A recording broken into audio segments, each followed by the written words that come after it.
নমস্কার বন্ধুরা, স্বপ্না কিচেন থেকে সবাইকে স্বাগত জানাই।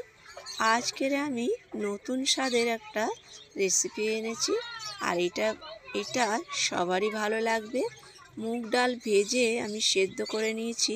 খুব গলে গেলে হবে না, হাত দিয়ে চিপে দেখতে হবে সেদ্ধটা হয়েছে কিনা, একটু শক্ত রাখতে হবে। আর এখানে ওটসটাকে আমি ভেজে মানে জলে ভিজিয়ে রেখেছিলাম 1 ঘন্টা। গায়ে যত জোর আছে জল চিপে নিতে হবে।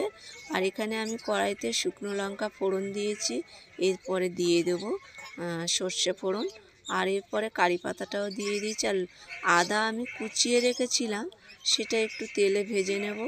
আর পেঁয়াজটা একটু বড় বড় করে কাটতে হবে। এরপরে পেঁয়াজটাও দিয়ে দিয়েছি, দিয়ে ছোট্ট ছোট্ট করে আলু কেটে রেখেছিলাম, সেই আলুটাও দিয়ে দিলাম।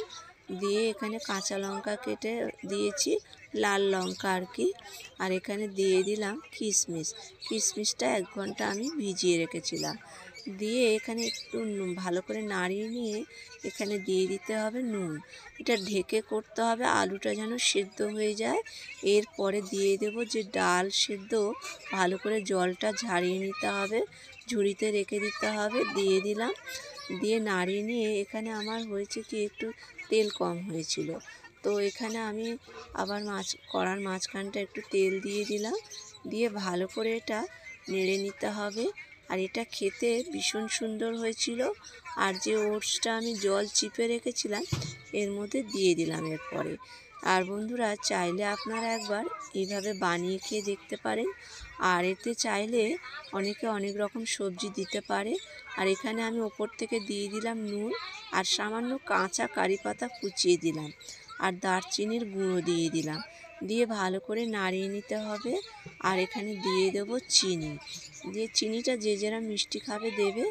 আর এই ওটের পোলাওটা এটা খুব ভালো হয়। আর এখানে আমি দিয়ে দিলাম একটু গোলমরিচ।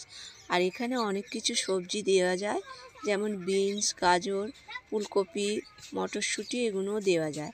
আর টমেটো আমি সরু সরু করে কেটে নুন মাখিয়ে রেখেছিলাম, পাকা টমেটো আর ধনেপাতা দিয়ে দিলাম। দিয়ে ভালো করে নাড়িয়ে 2 মিনিট ঢেকে রেখেছিলাম আঁচ কমিয়ে। তারপরে এখানে প্লেটে তুলে নিলাম। তো বন্ধুরা, এটা যদি রেসিপিটা ভালো হয় তাহলে লাইক, কমেন্ট, শেয়ার করবেন আর পাশে থাকবে।